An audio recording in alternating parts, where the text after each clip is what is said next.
On today's video blog, I'm going to take you through the process of making the conversion from having the cameras on a pile of corn like I have had for the past 10 days or so to going to the time-lapse mode on these muddy cameras.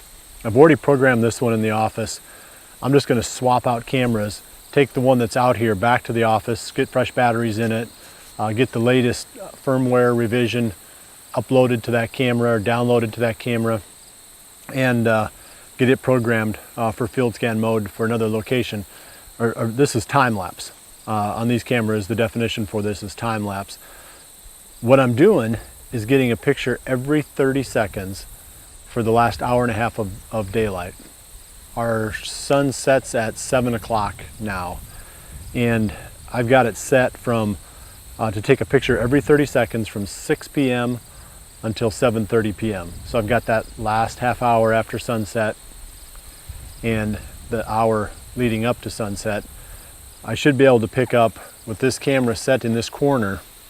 I have to decide what direction to point it, but I should be able to pick up most everything that comes out into this little small plot. This is about an acre roughly, and I think I can catch almost the entire acre from this one camera location. So I'll show you what I get on these next time we do another one of these, or possibly in the main show coming up. But I make this transition because of not wanting to run on corn for very long. I usually use the corn to figure out where the shooter bucks are, and then I back off and start running on the time-lapse mode in order to get a pattern on those deer. It doesn't do me any good to know at what time they're coming to the corn pile, because the corn pile's got to be long gone before I can hunt, and I'm not hunting over corn anyway, so what purpose does it serve? The only purpose it serves is to give me a quick inventory. From there, I've got to use the time-lapse mode in order to get the exact pattern of when these bucks are coming out into this food plot. This is the spot where that buck with the wide rack with the one long brow tine, he showed up here, and he showed up on another camera about maybe a quarter of a mile or so in that direction up the valley. So I'm going to try to figure out if he's coming out during daylight. He hasn't shown up in daylight yet, but if he is, I want to know where, and then be able to hunt that spot right away. And I can't do that if I've got corn piles out, so I've got to make that transition now over to these time-lapse mode settings on these cameras. I think I'm going to call that buck Skinny. That's my nickname for this deer. He's got a nice set of antlers, but the tines and the beam are pretty skinny, so that's his new name.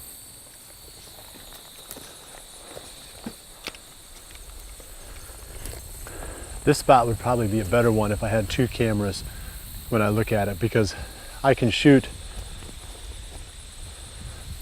probably at least 60% of the field with this one, but I'm going to miss anything over here. That's the spot where they're least likely to come out at. I expect the deer either to come out from behind the camera and work out into the plot, or to come out of that tree line or out of those weeds. I don't expect them to come from that direction. So it should work out. But sometimes when you've got a spot this size, you do have to go to two cameras so you can cover the whole thing more effectively.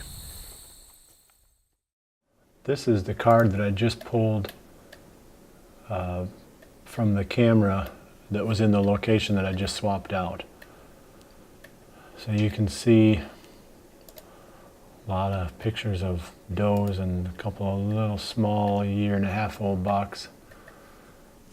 Skinny showed up on here about 10 days ago or so. No, not that long. A week ago during the middle of the night. That might be him right there. Yeah. Okay, so he's still around. See how thin his tines are? That's how he gets his name. So let's look at the time on that. 2:13 a.m.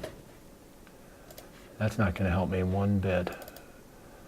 Having that camera flipped now, so it's pointing out into that food plot. I'll just check it every couple of days. I'm not going to get too carried away, because I don't feel like, and then we'll see, maybe he starts showing a little bit of daylight activity towards the end of this card, but if everything he's doing is during the middle of the night, then I don't have a lot of hope that he's going to be suddenly daylight active. Hopefully at some point he'll start coming into that food plot during the daylight. And if he does, then we'll start making our move after that. One time during 3 days at 2 in the morning means that he traveled to get there. So I got to keep hunting and pecking and see if I can figure out a little bit better where that deer is living. And that's going to be the best place to hunt him, because that's where your odds are going to be the best of catching him during daylight. So that's going to wrap up my video blog. But this starts the process of phase 2 of the patterning. And that is, phase 1 is to find the bucks using corn here, because it's legal in Iowa. And then phase 2 is to try to establish a daylight pattern on a buck that you want to kill. And that's a lot harder. So phase 2 can take a month. It can take 2 years if the buck doesn't want to cooperate. So anyway, that's how it works. And I'll keep checking back in with you and showing you the kind of results I get.